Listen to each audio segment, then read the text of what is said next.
House of Threads isn't just a pop up, it's two friends, a shared vision, and a mission to bring vintage to the people. You've seen vintage vendors before, but not like this. All right, I'm Darlene. We're here with House of Threads, and we're here with Hello. Hello. Hello, I'm Justin. Kat. All right, nice to see you guys again. We're here at your local pop up, and we're at the Park Place Mall. How often do you guys do this? Every second Saturday, we're here. Ooh, what time? 11 to 6. Is there anything special about today? Today is the day before Father's Day. Shout out my partner. He's a father. Happy Father's Hey, how old's your son? He's 2. What's his name? Zion. Aw, everybody say hi to Zion. Hi, Zion. When you guys choose items, what do you look for? I look for current trends through TikTok, Instagram, and things that I would wear as well in men's and women's clothing. That's what I look for personally. I do the same as well, and I look for things that I personally like, things that I personally would wear. If your business disappeared tomorrow, would you do it all over again? Yeah, I definitely would, yeah. Yes, for the experience. Now we're like seasoned. We're more seasoned. What version of yourself are you working towards through this hustle? It's definitely helped me in progressing into a better man, I'd say.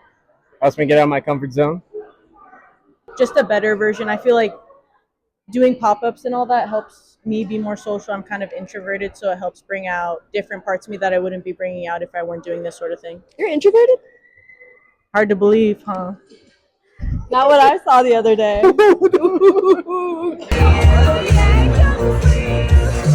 Oh, I'm still gonna do it. No, I'll still do Oh, it. dang it. All right, whatever.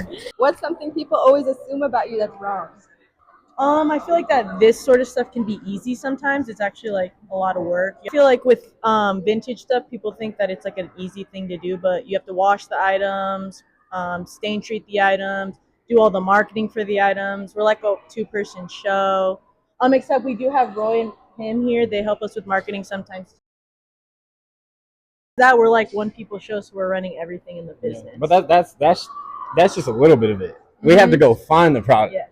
We got to drive and go find it. Yep. Yep. We're putting miles on our cars. Yeah. We're out there. Plus, we're full-time students.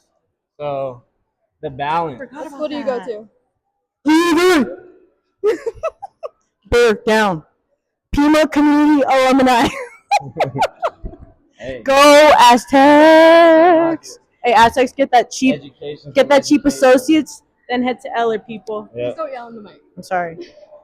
What's a moment recently where you truly felt proud of yourself, but you didn't say it out loud? Just realizing where we started and where we're at right now. We're not where we want to be at yet, but we're doing really good for ourselves. When it comes to just marketing ourselves, marketing our brand, our business. What's one fear you've had to face to keep doing what you do? The fear of rejection. We've done really big pop-ups with like 20 plus vendors, and there's like potential to where like, the vendors can't make money. What don't we see on social media about what it takes to keep going? I feel like with what we do, we kind of second guess ourselves as well, because it's like whenever we're not doing this, obviously we're not making money, we're not bringing in income.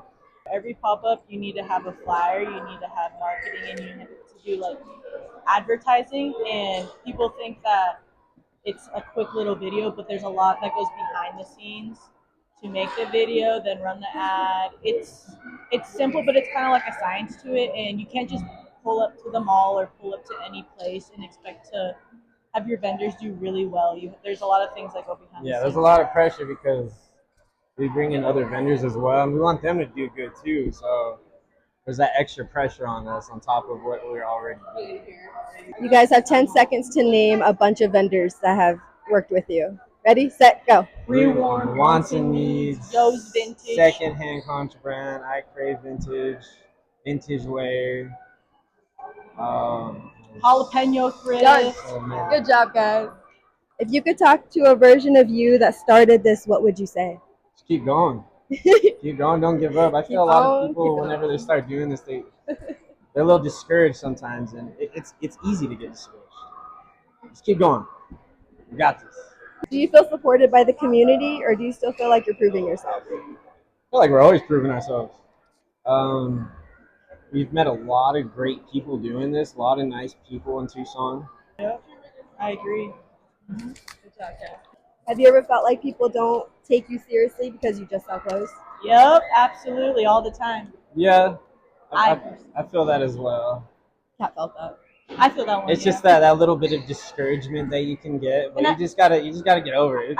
I think that it's still new enough to where like reselling and vintage, and unless you have like a storefront, like people look at it differently.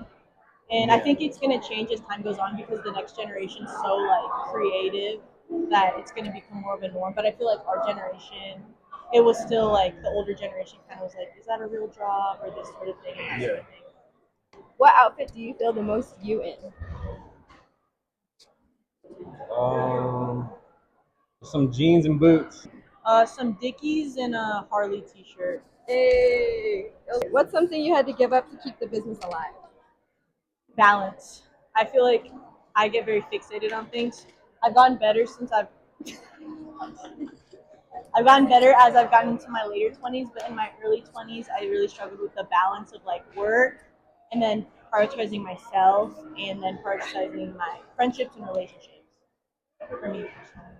Have you ever felt like quitting, and why didn't you? Yeah, I've definitely felt like quitting, especially with that it's not like a regular 9 to 5. So it's like whenever we're not doing this, obviously we're not making our money, and we make most of our money from pop-ups, and we're not always doing pop-ups. So yeah, I've thought about it. What's a part of this that people don't talk about enough? This as in vintage or just resale? Like a small business owner. A small business. You have to invest a lot of money a lot of the time, no matter the business you're in. You got to take chances, especially with that investing. You got to see what works, what doesn't. Just try different things, and always trying different things. If House of Threads was a person, what kind of friend would they be? I feel like House of Threads would be a chill person, very chill, very laid back. Maybe even, I don't know. I think you'd be a very consistent friend in my life, in his life. We're very consistent. We're here every second Saturday, so it's like that friend that's always there. Yeah, the one you could count on. No matter on the rainy days, on the hot days, the sunny days, the cold days. Yeah, House of Threads. Yeah, for a good friend, that was what it would be. In the last segment, we had them end off on a question that they're going to ask you. Do you recommend having a business partner or not starting your first business? That's a good question. I definitely think having a business partner is good because you can split everything, split the costs. So your costs are down low, so your profit margins are a little bit better. Yes, I recommend it. All right, we're going to play a game. It's called Kill, Marry, Date. So which one would you thrift again?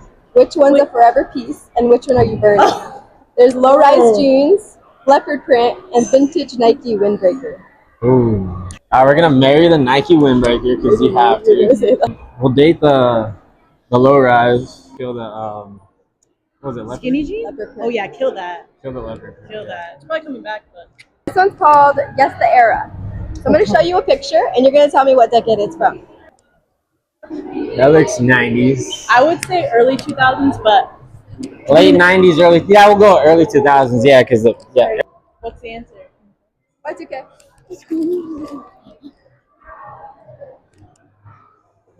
90s. Bonus point if you can guess the celebrity. Jennifer Aniston. No. Who did you just say? Isn't that Jennifer Aniston? Oh, Cameron Diaz. Diaz. I always get them mixed up. I don't know why.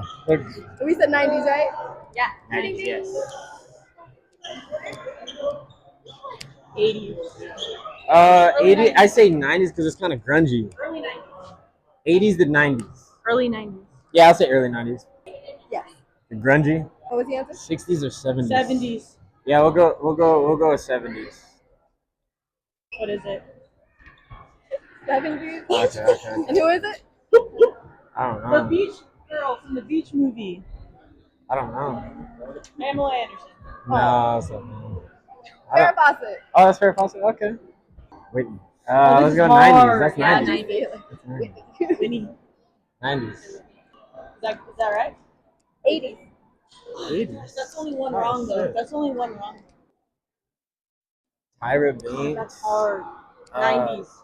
No. No, Y2K. Okay, early Yeah, 2000s. We'll go with that one. 90s. 90s? With a crop top? Ring, Whoa, Y2K. Y2K, Y2K. all yeah. day. Good job, guys. Really? Give yourselves a pat on the back. Leave a question for the next interview. What would you ask them? What advice would you give to someone who's just starting out?